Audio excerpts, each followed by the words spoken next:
Hello అండి. నమస్తే. Welcome back to our channel మన ఇంటి ముచ్చట్లు వ్లాగ్స్. ఎలా ఉన్నారండి? అందరూ బాగున్నారా? అందరికీ కూడా పోలీ పాడ్యమి శుభాకాంక్షలండి.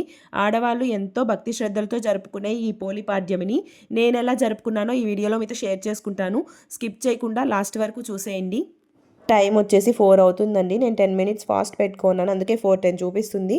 వర్షం పడుతుందండి. అందుకే పూజ చేసుకోవడానికి ఇబ్బంది అవుతుందని చెప్పేసి నేను నైటే ఇంట్లో పెట్టేసుకున్నాను తులసి కోటని. మార్నింగే లేచి తలస్నానం చేసేసి ఫస్ట్ పూజ గదిలో అయితే పూజ చేసేసుకున్నాను. కార్తీక మాసం అయిపోయిన తర్వాత వచ్చే మార్గశిర మాసంలో మొదటి పాడ్యమి రోజు మనం పోలీ పాడ్యమిగా జరుపుకుంటాము. పోలి అనే ఆమె కార్తీక మాసం అంతా దీపాలు వెలిగించి ఆ పరమేశ్వరుని భక్తి శ్రద్ధలతో పూజించుకొని బొందితోటి స్వర్గానికి వెళ్ళిందండి. అందుకే ఈరోజు పోలిపాడ్యముగా చెప్పుకుంటాము. మనకి దగ్గరలో ఏదైనా నది ఉంటే నది స్నానాలు చేసి నదిలో వదిలిపెట్టాలండి దీపాలు. కానీ మనకి నదులన్నీ దగ్గరలో ఉండవు కదా అందరికీ. కాబట్టి అందుకే ఇటువంటి తట్ట కానీ ఏదైనా వెడల్పుగా ఉండే గిన్నె కానీ తీసుకొని అందులో నీళ్లు పోసుకొని దాంట్లో వదిలిపెట్టుకోవచ్చు. నేనైతే తట్ట తీసుకున్నానండి. దీనికి చుట్టూ పసుపు పూసి కుంకుమతో బొట్లు పెట్టుకుంటున్నాను.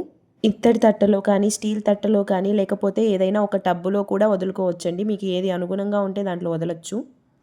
అరటి దొప్పలో అయితే దీపాలు వదులుతారండి. ఒకవేళ అరటి దొప్పలు మీకు దొరక్కపోతే ఈ విధంగా ఒక కొబ్బరి చిప్పలో అయినా వదలొచ్చు. లేదంటే మామూలుగా ప్రసాదాలు పెడతారు కదండి, దొన్నెలు అంటారు, అట్లాంటి వాటిల్లో కూడా వదలొచ్చండి. ముందుగా కొబ్బరి చిప్పకు కూడా పసుపు రాసి కుంకుమతో బొట్లు పెట్టేసుకోవాలి. తులసి కోటకు కూడా పూలు పెట్టుకొని అలంకరించేసుకుంటున్నానండి. ఈ తులసి కోటలో నేను లక్ష్మీ తులసి, నారాయణ తులసి రెండూ వేసున్నాను చూసారా. కార్తీక మాసంలో మనం తెల్లవారుజామునే పెట్టే దీపాలన్నీ కూడా కార్తీక దామోదరుడికి చెందుతాయండి. కార్తీక దామోదరుడు అంటే ఆ శ్రీ మహావిష్ణువే కదా. అందువల్ల ఈరోజు కూడా కార్తీక దామోదరుని మనం పూజించుకోవాలండి. మనం ఏ పూజ చేసినా ముందుగా వినాయకుడిని పూజించుకోవాలి కాబట్టి ఒక పీఠం ఏర్పాటు చేసుకొని దానిపైన ఇటువంటి తెల్లటి వస్త్రాన్ని పరుచుకోవాలి. ముందుగా సిద్ధం చేసి పెట్టుకున్న ప్లేట్లో బియ్యం పోసి దానిపైన వినాయకుడిని కార్తీక దామోదరుని ప్రతిష్ఠించుకోవాలి. పసుపుతో వినాయకుడిని తయారు చేసుకున్నానండి. అదేవిధంగా కార్తీక దామోదరుని తులసి కోటలోని మట్టితో తయారు చేసుకుంటున్నాను. ఒకవేళ మీ ఇంట్లో తులసి కోట లేనట్లయితే వేరే చెట్లో ఉండే మట్టితో కూడా కార్తీక దామోదరుని తయారు చేసుకోవచ్చండి. ఈ విధంగా కార్తీక దామోదరుని అలాగే విఘ్నేశ్వరుడిని మనం ముందుగా పూజించుకోవాలి. ముందుగా విఘ్నేశ్వరుడికి అలాగే కార్తీక దామోదరుడికి పూలు పెట్టి అలంకరించేసుకోవాలి. తర్వాత మనము తమలపాకులు, వక్కలు, అరటి పండ్లతో తాంబూలాన్ని సిద్ధం చేసుకొని కార్తీక దామోదరుడికి, విఘ్నేశ్వరుడికి, తులసి కోటకి 3 తాంబూలాలు పెట్టాలండి. చాలా మందికి ఎన్ని ఒత్తులు వేసి వెలిగించాలనే డౌట్ అయితే ఉంటుంది కదండి. 31 ఒత్తులు కానీ 33 ఒత్తులు కానీ ఈ రెండిట్లో ఎన్నైనా వేసి వెలిగించుకోవచ్చు. కార్తీక మాసంలో ఏమైనా ఇబ్బందుల వల్ల మనం దీపం పెట్టలేకపోయింటే ఈ దీపాలని వెలిగించి నీళ్ళల్లో వదలడం వల్ల మనం కార్తీక మాసం అంతా శివాలయంలో కానీ విష్ణు ఆలయంలో కానీ ప్రదోష కాలంలో దీపం పెట్టిన ఫలితం అయితే వస్తుందండి. నేను కొబ్బరి చిప్పలో 365 ఒత్తుల దీపాన్ని కూడా వెలిగించాలనుకున్నానండి. దానికోసం ఇంకొక ప్లేట్ పెట్టుకొని అందులో నీళ్లు పోసుకొని పసుపు, కుంకుమ, అక్షంతలు, పూలు అన్నీ వేసుకొని ఒక తమలపాకు పెట్టి దానిపైన కొబ్బరి చిప్ప పెట్టి వెలిగిస్తున్నాను. ఈరోజు నైవేద్యంగా నేను పళ్ళు అలాగే వడపప్పు, బెల్లం కూడా పెట్టానండి. మనకి పూజకు కావాల్సినవన్నీ కూడా సిద్ధం చేసుకొని పక్కన ఉంచుకోవాలండి. పూలు, అక్షింతలు, పంచపాత్రలు, నీళ్లు అన్నీ కూడా పక్కన పెట్టుకోవాలి. 31 ఒత్తులు వేసి దీపాలు వదులుతాం కదండి. దానికోసం ఎక్కడైతే వదులుతామో ఆ ప్లేస్ని ముందుగా నీటితో శుభ్రంగా కడుక్కొని ఈ విధంగా చక్కగా పసుపుతో మొత్తం కూడా అలుక్కోవాలండి. ఆ తర్వాత బియ్యం పిండితో అష్టదళ పద్మం ముగ్గు వేసుకోవాలి. ముగ్గు వేసిన తర్వాత అందులో కుంకుమ, పూలు అన్నీ వేసుకొని దానిపైన మనం దీపాలు వదలాల్సిన తట్టను పెట్టుకోవాలి. మనకి 1వ తేదీ 11:30 గంటలకు పాడ్యమి తిథి స్టార్ట్ అవుతుందండి. అంతకు ముందు వరకు అమావాస్య ఉంటుంది కాబట్టి దీపాలని అమావాస్య రోజు వదిలిపెట్టకూడదు. అలాగే దీపాలని సూర్యోదయానికి ముందు తెల్లవారకు ముందే చుక్కలు ఆకాశంలో ఉన్నప్పుడే నీళ్ళల్లో వదిలిపెట్టాలి కాబట్టి మనం 2వ తేదీ జరుపుకుంటున్నాము. ఈరోజు శివాలయానికి వెళ్ళి అందరూ అభిషేకాలు చేయిస్తారు. అలాగే దీపదానాలు, స్వయం పాకం దానాలు బ్రాహ్మణులకు ఇస్తారనమాట. ఈ విధంగా చేయడం వల్ల సకల శుభాలు కలుగుతాయని అందరూ భావిస్తారు. స్వయం పాకం దానం బ్రాహ్మణులకి ఎప్పుడైనా ఇవ్వచ్చండి. ఆ దానం ఎలా ఇవ్వాలి అనేది కంప్లీట్ వీడియో మన ఛానల్లో అయితే పోస్ట్ చేస్తున్నాను. లింక్ డిస్క్రిప్షన్లో ఇస్తాను, కావాలంటే ఒకసారి వెళ్ళి చెక్ చేయండి. మనం దీపాలు వదలడానికి నీళ్ళు తీసుకున్నాం కదండి, అందులో కొద్దిగా గంగాజలం ఉంటే యాడ్ చేస్తున్నాను. మీ దగ్గర లేకపోయినా పర్వాలేదు. అందులో కొద్దిగా పసుపు, కుంకుమ, అక్షంతలు, పూలు అన్నీ వేసుకొని గంగేచ యమునై చేవ గోదావరి సరస్వతి నర్మదా సింధు కావేరి జలేస్మిన్ సన్నిధం కురుం అంటూ ఆ గంగాదేవిని, అన్ని నదుల్ని ఈ నీళ్ళల్లోకి ఆవాహన చేసుకోవాలండి.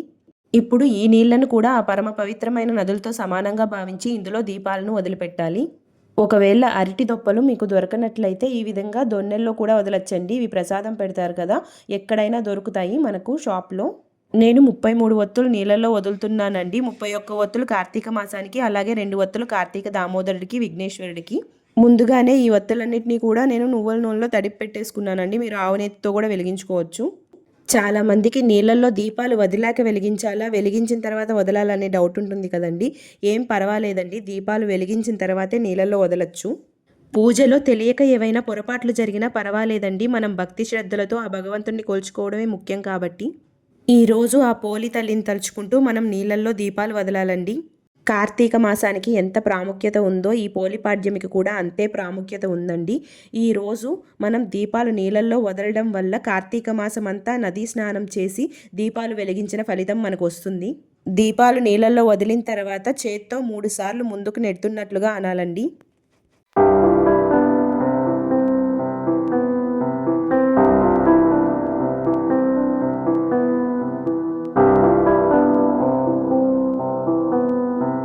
చేతిలో అక్షంతలు పట్టుకొని ఆత్మప్రదక్షిణ నమస్కారం చేసి దీపాలకు దండం పెట్టుకొని అక్షంతల్ని దీపాలపైన వేయాలండి.